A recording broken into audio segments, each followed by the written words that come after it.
Now we have that out of the way. Good evening, everybody. My name is Jeremy Nino. I'm the immediate past president of the Council of Minnesota Archaeology. I'm standing in tonight for Jamie Ladwig, our president, who unfortunately is sick and cannot be here.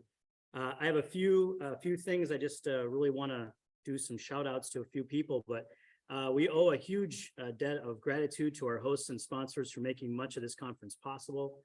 A huge thanks to the Minnesota Historical Society for hosting the conference and allowing us to use this beautiful restored barracks at no cost to the council, and for waiving the daily entrance fee on Saturdays so that we could keep the conference free to the public, as we have always done through the many years that we've been hosting this conference. We'd also like to support or say gratitude and support to In Situ Archaeology Consulting and Bolton and Mank for helping support the Eldon Johnson dinner this evening. I hope that you enjoyed it. I really liked the cheese followed by cheese, and you could have cheese topping on it. That was really good.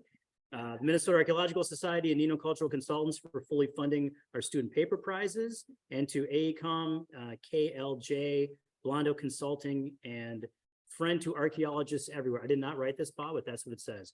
Friend to Archaeologists Everywhere, Bob Sakanik, for supporting all the other various financial aspects of this conference. Bob, thank you so much for doing that. Now on to the main event. Dr. Katherine Hayes from our very own University of Minnesota Twin Cities is a very, very busy faculty member who shares her time across multiple departments at the university, including anthropology, American Indian Studies, the Center for Race, Indigenacy, Disability, Gender, and Sexuality Studies, also the Heritage Management Program, and a few others.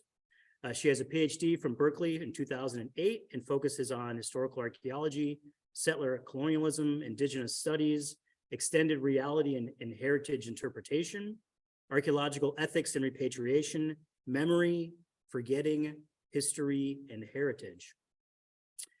Dr. Hayes' research, based in various North American colonial contexts, stems from a challenge to the dominant narratives about the inevitability of colonial outcomes.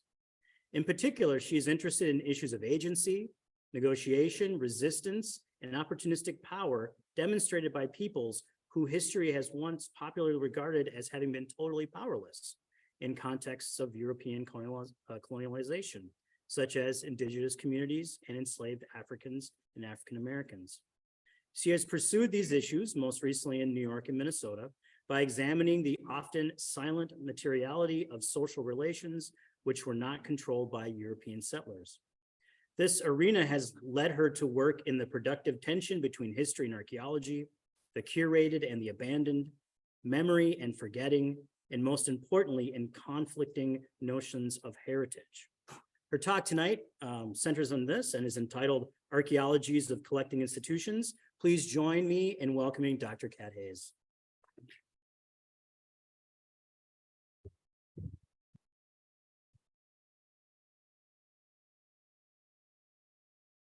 Maybe get rid of that from the screen there. Thank you, Jeremy, for that nice introduction. I think I have some words here somewhere. And thank you to CMA and to Jen for extending the invitation. When Jen asked if I would do this Eldon Johnson talk, I said, "Are you sure? Are you really sure?" She said, "Yes, absolutely." So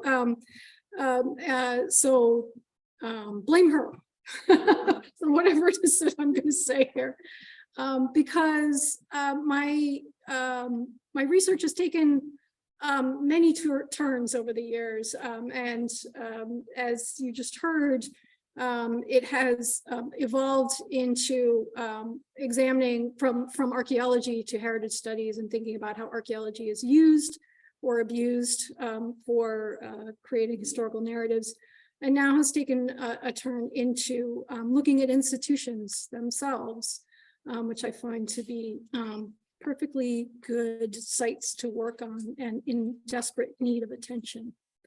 So let me begin. In August of 2019, I traveled to New Mexico and Arizona as a representative of the University of Minnesota with colleagues from the Minnesota Indian Affairs Council to visit and consult with several Pueblo tribal historic preservation offices regarding a collection at the university. This collection mainly comprised of funerary items related to an archaeological culture, meaning that it was defined as a culture by archaeologists, which is rather prized by art museums, was clearly subject to a nag for inventory, and just as clearly the university had not complied with its reporting obligations. So this meant, our visit was meant to initiate the tribal consultations required by law, and because of the egregious nature of the university's non-compliance, decades late, I was prepared for tough questions and anger. I did not get the anger. And the questions were mostly pragmatic in nature and not difficult to address. But I was struck by one question that I heard repeatedly and which has grown in my mind for its complexity, which is why? Why did the Wiseman Art Museum, the university repository holding the majority of the funerary items, feel that it could keep these items? Initially, I heard and answered this question as a question as to whether the museum was ignorant of the law, or if they were engaging in the morally flawed belief that the law was wrong. The question is more substantial than that, however. What are the grounding conceptual categories that collecting institutions rely upon? And what practices reproduce those structures? How is it that items collected and curated become something wholly other than what they began their journeys as? And why is return or some other desired relationship so difficult, even when individuals in the institution wish to do so? How is collecting, much like settler colonialism, a structure rather than an event? I've come to conceive of my inquiries in these questions as archaeologies of collecting institutions. So I use archaeology as a frame in a dual sense here. First, it indicates the mode of inquiry into structures that are both foundational and deeply buried, and thus often completely occluded from daily conscious perception, though still carried within our disciplinary dispositions.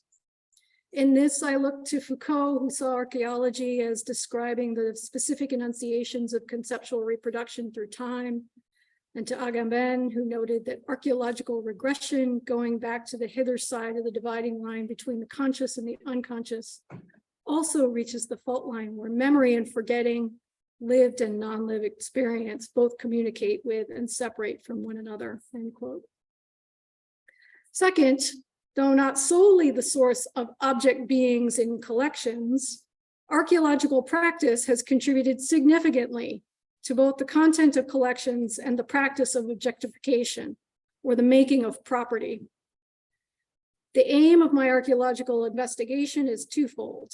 First, to understand how bodies and cultural items have been made into property, following my colleague at the university, Robert Nichols's recent writing on recursive dispossession. And second, to trace the practices of collectors in reproducing and amplifying the condition of dispossession, following the restorative methodologies described by Abenaki anthropologist Marge Bruchac.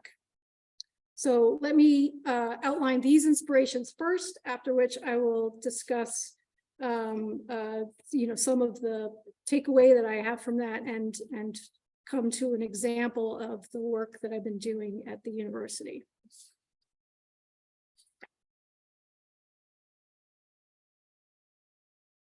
Oh, come on. There we go. Although his primary focus is on land rather than cultural items or bodies, Nichols's recent book, Theft is Property, addresses a relevant paradox for any decolonization effort. In it, he thoroughly unpacks the meaning of dispossession and property in Western political discourse, noting that property entails rights of alienation, exclusion, and alteration or improvement. The central problem he wishes to address is the conflicting nature of land as property, or as that which cannot be owned, If Indigenous nations or communities assert both that land was stolen and that it cannot be owned, then what is the basis for their claim? Because that which is not property cannot have been stolen. How can one have been dispossessed if they were never in possession in the first place? Nichols's intervention is to describe what he calls recursive dispossession, a settler process by which Native communities are made into original possessors only at the moment when possession is lost. In other words, land theft itself instantiates property by retroactively recognizing an eternally prior owner. This instantiation is structurally solidified with the colonial suppression of Native sovereignty, such that return as property is rendered impossible when capitalism is regarded as a totalizing condition and the connections to the original possessors are determined by settlers to be lost. Notably, a similar logic of possession is used in the regulations for NAGPRA in the determination of cultural affiliation. Of course, our goal is to refuse that totalizing logic, and so Nichols also outlines Indigenous and Black scholarly critique of the logic of property relations. In the Black radical and feminist traditions, dispossession and bodily autonomy as possession are treated with great ambivalence because of the equivalence of the body with property. While under liberal capitalism, we own our own bodies and often only our bodies with title, that is not the next page. With respect to the labor that we sell. And this was one of the arguments behind 19th century anti-slavery movements, such that self-ownership also leaves open the possibility to lose possession, to be alienated by other means than slavery. The question, he writes, quote, "The question endures, does the violence of enslavement reside in the condition of being property per se, or in being rendered property of another," end quote. The critique highlights the totalizing logic of property relations and urges us to think outside of these structures. Nichols cites, for example, the assertions of Anishinaabe scholar Leanne Simpson that, quote, "the opposite of dispossession is not possession. It is deep, reciprocal, consensual attachment. Within Indigenous thought, it is grounded normativity," end quote. The process of recursive dispossession and the critical exhortations to step outside of property relations holds great relevance for our approach to collecting and collections. I think it's useful to consider whether collecting enacts a similar process of creating property in that collectors instantiate property relations through their practices. And to think of if this process of creating property of items which were not previously considered property contribute to our difficulty in effecting repatriation of collections, and in turn derives to our inability to return those items to an Indigenous grounded normativity or set of relations.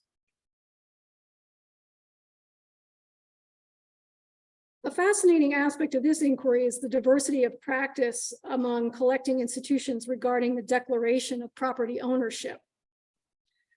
I started thinking about this while talking with a university lawyer, which I do not recommend,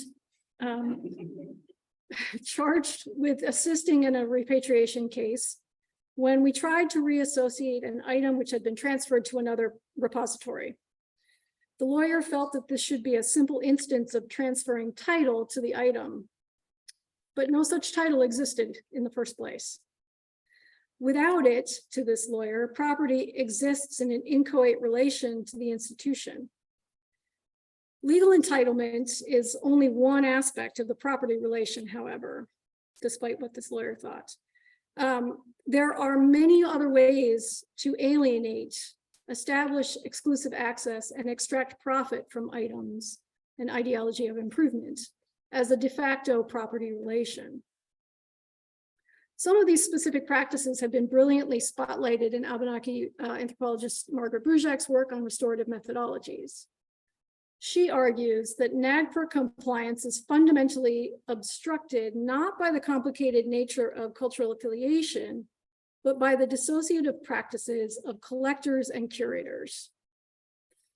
These include the imposition of multiple cataloging hierarchies, separation of items by type and imagined cultural stage, reorganization for new exhibits or analyses, and movement among multiple institutions.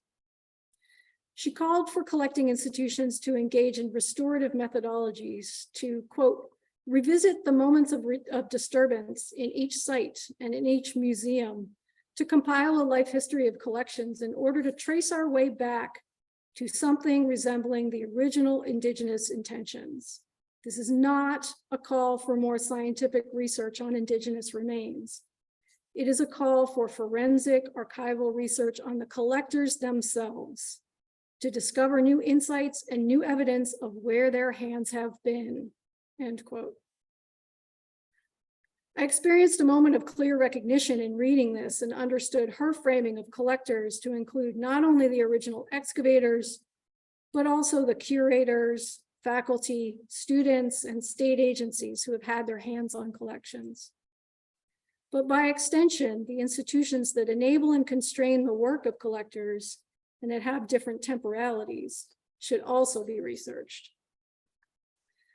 I had been working with students and collections care staff to reconcile the field notes from excavations nearly a century ago with the current state of the collection. Over that time, archaeologists on the project and in the anthropology department had engaged in seemingly continuous disaggregation, beginning with their field extractions of all funerary objects, while leaving 80% of the ancestors' remains behind. Some of these items were sent to the Minneapolis Institute of the Art, while the rest, including their ancestors, went to the University of Minnesota. Later, funerary items were traded to other museums or universities, and in one case, a private collector who sold them to various art museums and collectors. At some point, studies of the ancestors' remains disaggregated them, disarticulated them, and a Minnesota state law mandated their transfer to the Minnesota Indian Affairs Council. Various inventories of the collection over the years indicate a progressive loss of both items and of associated information. So while NAGPRA does not require this retrospective review, and many of my departmental colleagues did not see the value in such an investigation, Bruchac provided the language for why I felt compelled to piece together the story of this history of disassociation. Institutional cultures and values emphasize the objectification of items and beings in their possession by framing their worth in terms of aesthetically, historically, or scientifically intrinsic value, as well as future derivative value in the form of knowledge production. In academic institutions, a collected item might be valued in all these ways, raising the stakes for possession. For example, in the case of this particular collection, ancestors and funerary objects were collected to serve the scientific anthropological interests of the faculty and students, but also the aesthetic interests of an early funder, MIA, and later the university's Wiseman Art Museum. The former director of the Wiseman offered up a commonly used framing of that value.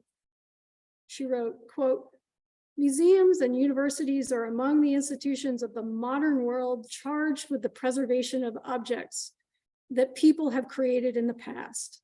They preserve objects and extract knowledge from them. We believe that these ancient objects serve legitimate purposes in the present and future. The notion that this is wrong or unimportant is unimaginable in the halls of any university," end quote. In other words, the association of the collection with ancestors and their descendants are severed in favor of providing a universalized value, a justified extraction viewed as a profit to all in this framing. Ironically, this profit proceeds from loss, the loss or misplacement of documentation connecting the collection with the ancestors' remains due to disaggregation. Losses created by disaggregation are so culturally embedded in collecting institutions as to go unspoken. The regulations of NAGPRA are oblivious to the practice and only require reporting the current state of a repository's holdings, as the quote on the screens indicates. As more time passes from when archaeological remains were extracted, the greater the degree of dissociation they are subjected to, and the parceling out of value lessens the obligation to retain knowledge of the whole rather than the parts. But fear not, in academic institutions, the retained inherent value of the dissociated object gives it new extractable value in the form of teaching collections, which in turn reproduces the objectification of cultural items for whole new generations. Joy.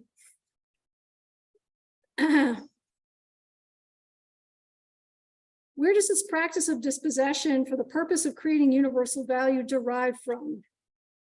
For many of our collecting institutions, look to their founding. The University of Minnesota is a land grant university, or as more appropriately framed by Leon Ottone as land grab universities in their astounding High Country News investigation in 2020. Land grab universities tend to focus on the land grant mission of providing broad, if not quite universal, access to education, while quietly forgetting the source of the land which funded them, which was expropriated from Native nations who were violently displaced. During the same period, federal and state land surveys extended claims through mapping, extracting knowledge for further dispossession. And these surveyors were often the founders of our geology departments. The Morrill Act, establishing the land grant institution system, occurred in the same year as the Homestead Act, initiating one of the largest transfers of land to settlers via government expropriation. I could continue to add examples here, but all to the point that when institutions are founded and funded through dispossession for the benefit of another population, it is not a singular event. Rather, it becomes an enduring and structuring ethos, justified by the idea, but not the reality that it benefits everyone. The Minnesota State Repository, the Minnesota Historical Society, shares similar origins and some of the same leadership. Founded prior to statehood, the Historical Society seems prescient in its collection of materials from Native peoples before their anticipated demise, as noted by the first territorial governor and president of the Historical Society, Alexander Ramsey. He urged in 1850, quote, "While the Indians are within our reach, we should hasten to record their traditions, to describe their manners and customs, their religious rites, their domestic observances, their peculiarities in peace and war, endeavoring to secure the fleeting memorials of the red nations who have played their parts on this division of the world's great stage," end quote. In projecting their exit stage left, Ramsey, of course, spoke from firsthand knowledge, as he himself did his best to dispossess, exterminate, or exile the Native people of the region. Thus, the founding of the repository is transparently based in the creation and alienation of material and intellectual property as a necessary precursor to genocide. Its efforts in acquiring archaeological material continued unabated from that time. For example, a 1906 presentation to the Society recounts the donation of the Mitchell and Brower collections of Native material culture from Minnesota and well beyond. The donor, Mitchell, noted of the over 21,000 items I have collected either by finding or purchase or exchange or gift from the year 1847, end quote. The Society's collecting programs demonstrated a commitment to the narratives that White Earth historian Gene O'Brien calls firsting and lasting. Highlight the first pioneers and settlers, document the last of the Indian people. As with land dispossession, when artifacts, bodies, cultural items, specimens, and samples were extracted as research materials, they have historically been subjected to this conversion to a source of universal benefit or improvement in the form of derivative knowledge or intellectual property. The 1906 Antiquities Act clearly sets the standard for use by collecting institutions, by both designating archaeological sites and materials on federal land to be public heritage, and by restricting their investigation to qualified institutions and researchers. In research institutions, priority is given to such derived knowledge under the logic of discovery. And when the collected materials have yielded all their discoverable delights, they may be shelved, and often neglected, but never returned. For who knows when new techniques may be discovered such that additional knowledge may be extracted anew. And having established themselves as the proper stewards of universal heritage, institutions set the rules on access, exercising that property right of exclusion. But because institutions regard these collected materials as objects, they are by extension inert, and thus care may be lessened or withdrawn in favor of more recent discoveries. Universities thrive on the rhetoric of discovery, not on the repair of past harms. In the field of archaeology by the 1970s, the public good rhetoric was perfected with the passage of several key preservation laws, and with the ascendance of the new archaeology with its claims to scientific objectivity and broad public relevance. While these developments were framed in terms of preservation for a broad and undifferentiated public, cultural resource management practitioners may have crafted a somewhat paternalistic conception of this role. In a 1973 Society for Historical Archaeology presentation in St. Paul, Robert Utley, the director of the Office of Archaeology and Historic Preservation for the National Park Service, described their role in this fashion. Quote, "We have been given legal tools with which to defend our archaeological resources. If we do not use them, we share in the responsibility for the continuing loss of these resources. But let us also recognize that our nation faces a growing shortage of oil, natural gas, and electric power. Americans demand food, shelter, transportation, and power. However much they need the information that lies waiting in 1 million archaeological sites, they do not demand it. Our defense of these sites must therefore be reasoned and orderly," end quote. The language of universalizing benefit is once again invoked here, just as the archaeological resources are referred to with the all-inclusive possessive. But I find it interesting that Utley also saw a professional role in preservation and extraction of scientific information for those who do not demand it. While I am not suggesting that there is no need for site protections and preservation, this statement does suggest that archaeologists are being positioned to assume the value of preservation for everyone based on their own sense of rational need. This certainly seems to be the sense with which the Minnesota Historical Society, that preserver of Indian language and culture in their unfortunate absence, pursued collection in the creation of the archaeology department in 1968. Once the site of Fort Snelling had been acquired by the Historical Society, launching a massive multi-year excavation with the aim of recovering evidence of original buildings so that they could be authentically reconstructed, the department saw its expanded role in the new preservation laws.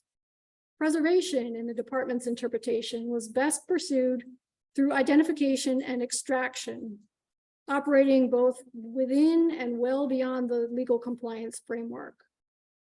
This meant both contracting with the State Highways Department to survey in advance of road construction, as well as selecting sites around the state which the department felt held historic significance. Notably, as was common at that time, the definitions of significance were thought to be objectively evident and described within the NHPA language. Sites associated with important people, events, and technologies, or having the potential to yield significant derived information. But significant to whom? And for whose questions? Who was sitting at the table with the research design? In viewing these criteria as neutral, state agencies were given a mandate to presume that they represented the interests of all citizens and that collection was a self-evident good. The Historical Society went even further by involving itself in the drafting of state legislation that directly implicated its work, acting as an arm of the state.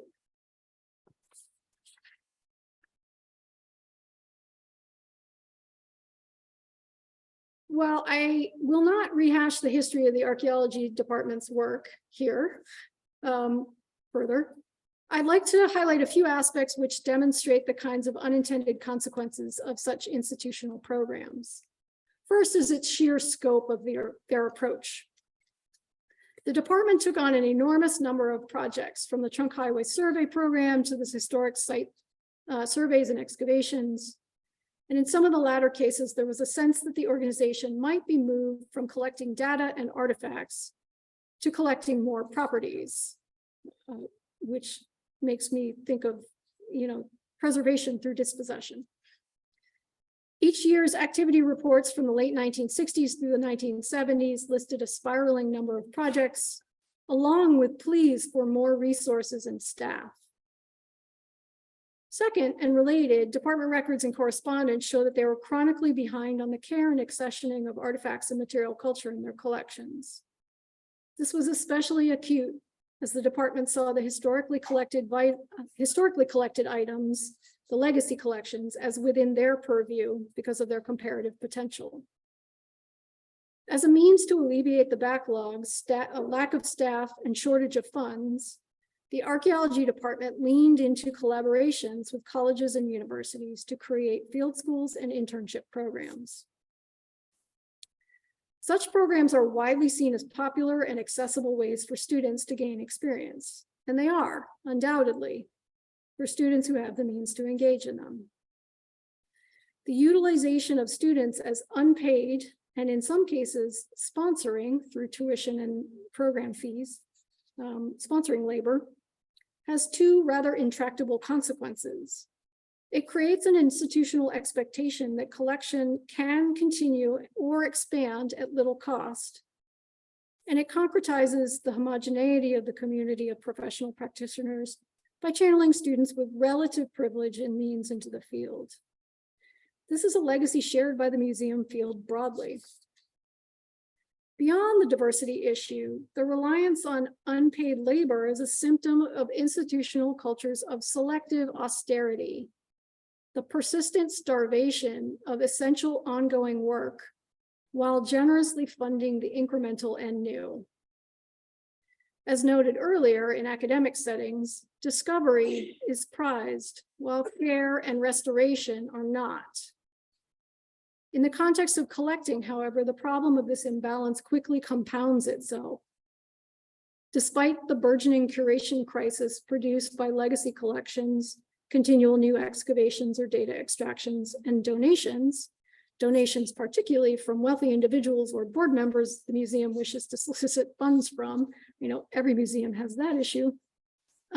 Collecting institutions are loath to let anything go, yet they spend grudgingly on the care of those items. And of course, when care is lacking, accessibility suffers. Without accessibility, the institution's accountability disappears.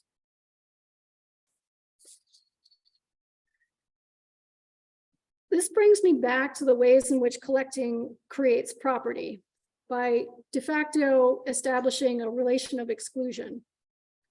That is to say, even in public institutions ostensibly serving the public, institutions accord themselves the right to determine who may visit with the collected objects and beings and under what conditions. Restricted access is often framed in terms of care and protection, preserving objects and beings so that they may be kept in perpetuity for public benefit. But what if care consists in assuring that collected items may be visited, handled, renewing or continuing relations with those whose ancestors made them and used them? What if care means that the item should be returned to its intended journey towards decomposition? We must recognize that conservation and preservation are cultural values, yet collecting institutions frequently adhere to a standardized protocol of care that reflects only a Western property-oriented perspective. Institutions use more than conservation protocols, however, to minimize access. In academic institutions, an ostensible commitment to academic freedom is often used to justify a kind of benign neglect towards artifacts, beings, environmental samples, or other kinds of materials extracted for the purpose of research once the initial protocols for data collection are met, like permits, IRB, or data management plans. Universities typically leave the responsibilities for long-term collection care up to departments and researchers, preferring not to be involved, except in cases where the collected material has extraordinarily positive or negative financial value. NAGPRA has provided one means of assessing negative value, up to and including the withholding of all federal funding to an institution. But it depends entirely upon the honest reporting of the myriad individual departments or on a whistleblower. Thus, there is more incentive for the university to turn a blind eye at worst, or at best to become very attentive to the distinctions between what the law does or does not cover. In non-academic or academic adjacent repositories, the access issue looks somewhat different. And I'm actually really interested in the differences in collections practice and strategy between academic and non-academic settings. Public repositories are often required to have an inclusive and standardized inventory of their collections. But often behind the public-facing catalog, there are quantities of boxes not yet opened or accessioned for lack of staff, time, interest, or priority. Many institutions will take in material without having the capacity to process them immediately. And the priorities for processing are then adjusted by the specific requests that are made for items. Access may be granted only within specific restricted timeframes and require transportation. Without knowledge of that repository's processes, it may be impossible from outside the institution to know where cultural items have gone and how to request access to them. Positionality matters greatly when it comes to access. Okay, so this is really only scratching the surface of the institutional cultures and values which contribute to the alienation of cultural materials and beings, given in general terms that I plan to develop in more detail in a book project. This will include a more focused case study on the Historical Society, but for today, I'm going to restrict the remainder of my discussion to the University of Minnesota, and particularly what I've learned about institutional structures and values. And for this particular case, the materials in question are from New Mexico, but I'm going to stick with my assertion that this is Minnesota archaeology, as the context I am investigating, in some cases literally digging into, is a Minnesota institution. More than one, actually. If the dispossessive logic is to be addressed, and I hope you'll agree it should, we need to envision the ways to enact restorative practices. So as I discuss this case, I'm going to try to think through what the possibilities may be for, as Leanne Simpson said, deep reciprocal consensual attachment instead of the property relation. But I'd also like to think about what needs to change on an institutional and structural level to engender enduring change. These maps are just meant to show the multiple places that this archaeological project has impacted. This is the case of the collection of funerary items, mainly at the Weizmann Art Museum at the University of Minnesota, recently inventoried and published as of today in the Federal Register under NAGPRA regulations. The university's role in this life history began in 1928 when anthropology department founder Albert Jenks and several students joined an ongoing project at the Cameron Creek site in New Mexico, organized by the School for American Research and the University of New Mexico. Their participation was funded by the Minneapolis Institute of the Arts. despite Jenks's utter lack of experience or knowledge of either the area or the field methods. It is unknown whether that institution, MIA, explicitly requested a return upon their investment, but it did in fact receive the artifacts which the university team excavated that year, including a number of Mimbres pottery vessels, which had been highly prized in the art world since their introduction by looting and amateur archaeology in the early 20th century. From their very first season, assemblages carefully interred together were split apart, in some cases between institutions, and they were prized as types. The following year, Jenks returned along with Lloyd Wilford as site supervisor and several other students to focus on the Galaz site, which they had identified in the previous year. They spent 3 seasons at Galaz. Field diaries and field notes show that in 1930 and 1931, they also made side expeditions to several other sites. And that in 1930, Jenks was almost entirely absent as he chose instead to embark on a collecting trip to North Africa. After 1931, the university refused to fund Jenks's New Mexico expeditions any further. And the private donors that he previously had were less forthcoming. So he shifted his focus instead to Minnesota archaeology because there were ready sources of funding for the work. Over the years, the artifacts and ancestral remains from the Mimbres sites were not well cared for. And those who knew most about the work had little to do with them.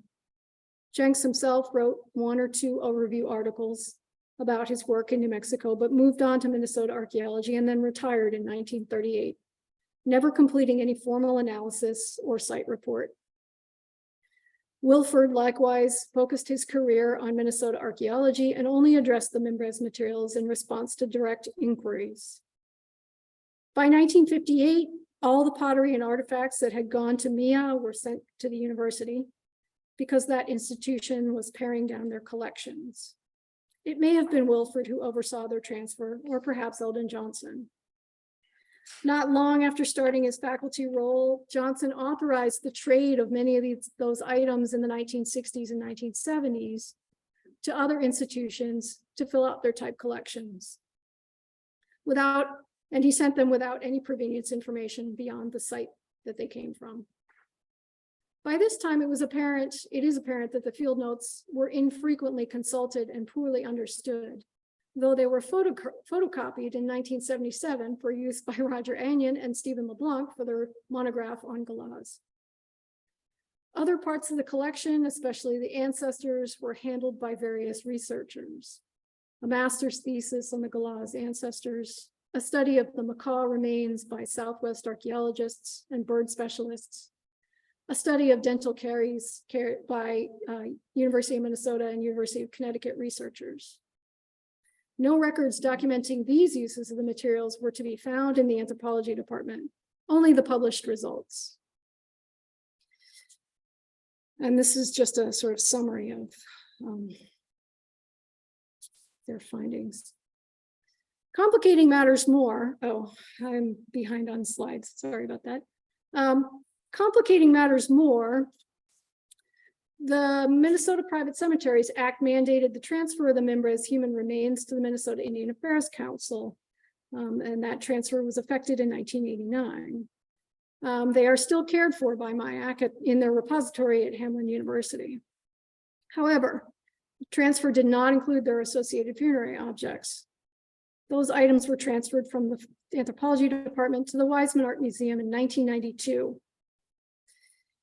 2 years after NAGPRA was passed, but before the regulations were released.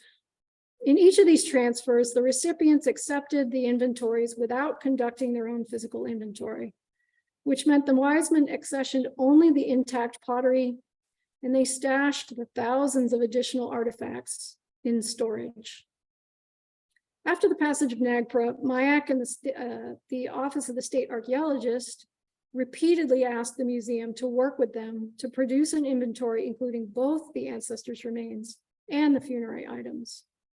But the museum director refused, instead filing a summary, citing the lack of documented association of the burials despite their possession of all the field notes. The other rationale that she offered up was that this was just what peer institutions were doing with Mimbres materials. The university's hands-off approach made it possible for this to happen. So the collection's dispersal has been pretty extensive, but as you can also guess from my description, there was a paper trail dispersed among multiple archives and institutions. It has taken 5 years to do this, and the contributed effort of myself and several staff and graduate students. But we've retraced the vast majority of the documented ancestors and their belongings. This has included collaborating with many other museums where items have been found and coming to an agreement to submit a joint inventory listing 8 institutions, including MIAC, to facilitate the return process.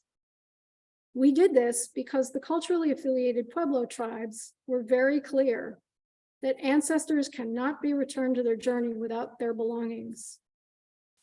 And in our tribal consultation process, we've begun to explore the scope beyond what is covered in NAGPRA. Tribal cultural experts have requested that we provide them with a complete list of published and unpublished studies based on their ancestors and cultural materials, as well as a summary of all the documentation relating to the collection. As a matter of data sovereignty, we are in conversation about how to transfer control of field notes and other derived data to them. These advisors have a keen understanding of all that has been gained by the university and researchers simply by possession of their ancestors and belongings. And they are asking us to acknowledge it and to reciprocate. In other words, they're telling us that repatriation is more than a property transaction. It is an ongoing relationship. This is a challenge, albeit a very generative one for the university, in part because we are being asked to engage not with a single tribal nation, but with a coalition of 20. And we are clearly not in the driver's seat in this context. This experience taught me a great deal, about how institutions evade an honest accounting of their collections. First and foremost, time is on their side. This, more than anything, shows that institutions regard collected materials as property because there is no sense that their possession has a time limit. And this works because people come and go. And as they do, institutional leadership becomes less concerned with the old and attends instead to the new. Second, and relatedly, in the normal course of business, institutions pay most attention to the things which have the greatest financial value to them, either positive or negative. In the case of the university, the Mimbres collection acquired a stupendously negative value, the threat of losing all federal funding. But in cases of lesser value, most institutions employ a culture of austerity, while also fostering a sense of social or academic capital to exploit the care and responsibility of underpaid curators and collection managers or faculty. Third, collecting institutions deploy the language of discovery and public benefits to justify their collecting. This practice, more than any other, betrays the settler colonialist nature of collecting, that the original relations and claims to those bodies and belongings can be severed in order to claim them as our heritage, our shared knowledge, our objectified specimens, samples, and data. The language of discovery, in fact, marks the moment of dispossession. So what must change?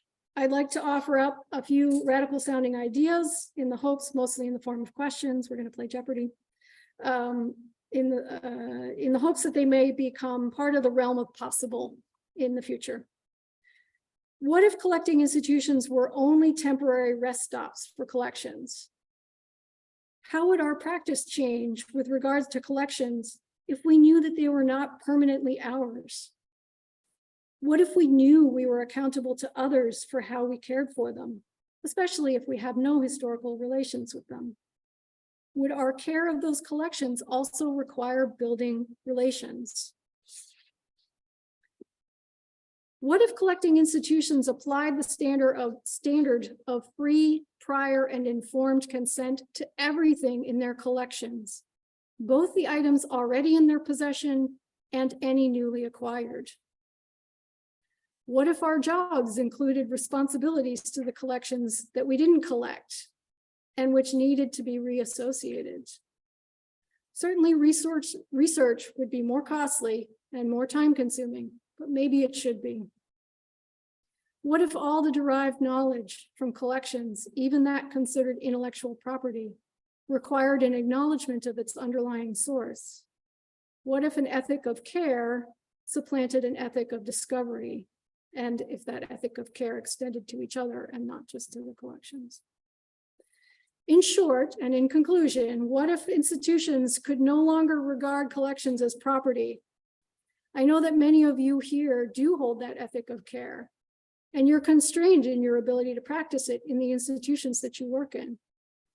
I've heard this from colleagues in museums and institutions across the country. But sometimes all it takes is one person to land in the right position to make permanent change, because we make these institutions. So I'm going to remain stupidly optimistic. Thank you for listening.